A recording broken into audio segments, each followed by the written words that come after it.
Long ago, Avatar: The Last Airbender introduced us to 4 nations that live together in harmony. Then, everything changed when Netflix announced a live-action remake. The fandom rose, and the craze began all over again. While waiting for the new series, Reddit users bring opinions about the original show. Some are being negative Nancy's, and the others are defending it. And to spice up the waiting time, we're covering Reddit's hot takes in today's video. Starting with, May was super boring. May stands, please don't come at us with knives, but you know the criticism about her, right? She's one of the most controversial characters from Avatar, and abundance of watchers point out that her chilly demeanor isn't doing anything for her. It makes her way too boring. She appears flat. Alongside the happy-go-lucky Ty Lee, it screams even more. And hear this, Reddit thinks her I love Zuko more moment came out of nowhere. We needed to see her character development and what was going on. Instead, they made her a one-dimensional character. Speaking of Zuko, a few people also don't approve of May's relationship with him. They say the Fire Prince had more chemistry with Katara, or even Jin from Ba Sing Se. Yeah, that's hard to deny, but you have to look deeper into May and why she's so impassive. The girl had a tough childhood with a strict politician like her father. She quickly found being good meant being quiet and perfectly well-mannered. It shaped her personality to appear utterly emotionless. Zuko was the one who brought her joy,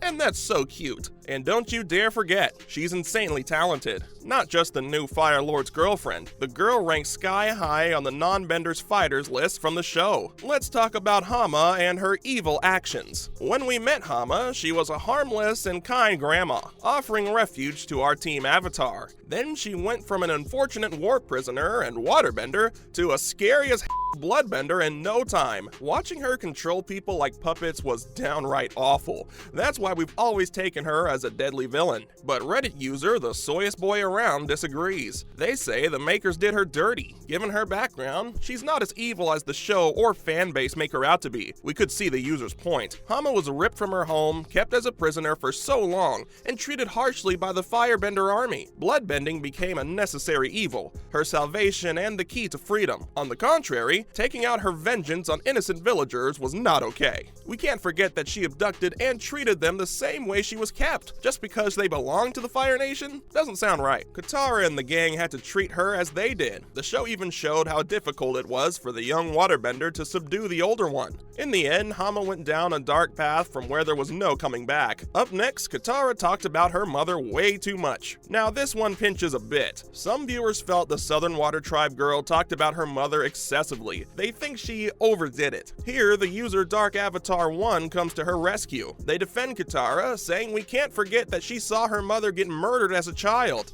It left a big scar on her. Witnessing the tragedy deeply impacted her personality, so most of her motives and actions are affected by it. You can't deny the guilt that she felt. Kaya lied that she was the tribe's last waterbender to save her daughter's life. For a young child, that's too heavy of a burden to carry, folks. Yes, she talks about her mother, but it's understandable because of the past. We loved how the showrunners wrapped it nicely at the end when she forgave the killer. It was a full circle moment if you add Hama to the equation here. The older bender chose revenge, but Katara chose forgiveness. Moving on, was Ozai a total flop show? Now we arrive at the real villain of the show. Hold up, he's super controversial in his regard.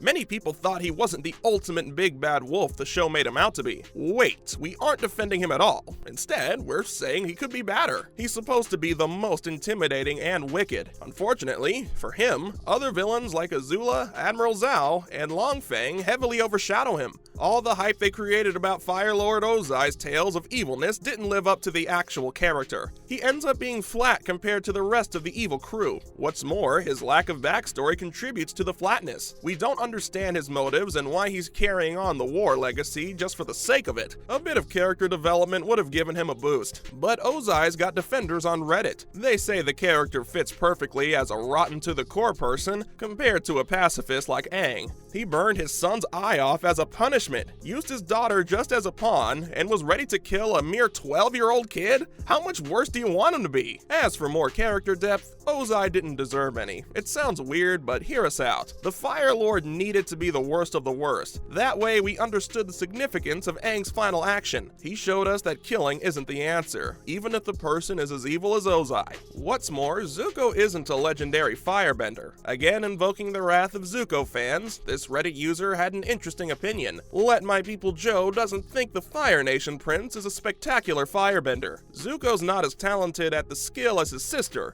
Like, come on, Azula was madly talented and by far a superior firebender. If she weren't having a breakdown in the final fight, she'd win that one too. Wait, before you get angry, this person's got a solid point. They say his firebending isn't the reason behind his success.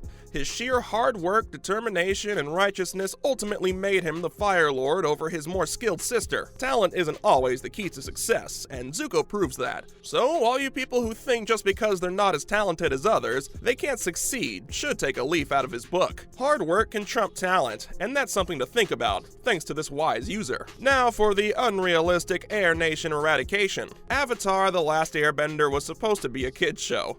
It aired on Nickelodeon, but right from the beginning, the viewer gets a bitter taste of reality and war. We found the Air Nation was completely wiped out, and Aang is the last Airbender. It was gutting to see him realize this, surrounded by skeletons of his people and mentor, Monkey Atso. Now hold up, numerous watchers can't digest this clean sweep, yet it makes Aang's background immensely tragic. But according to them, it doesn't make sense. That's because the Air Nation folks are nomads. They wouldn't have been worldwide, so a complete eradication isn't believable. While they've raised an important point, the showrunners thought this through. They explained that Fire Nation found a way to reach their sky-high temples. Then they didn't stop at just that. The army hunted every airbender, even the culture's non-benders members, so no one was spared. Finally, did we need Katang? This may be hard to hear for Katang shippers. A widely unpopular or notoriously popular opinion on Reddit is that Katara and Aang's romantic relationship shouldn't have happened. Now, two groups think so. One party believes romance has no place on the show. It should have been about fun and adventure. Considering the targeted audience was kids, we can understand this. Also, they're both little kids, so this puppy love gets too cliche. What do teens as young as them know about love?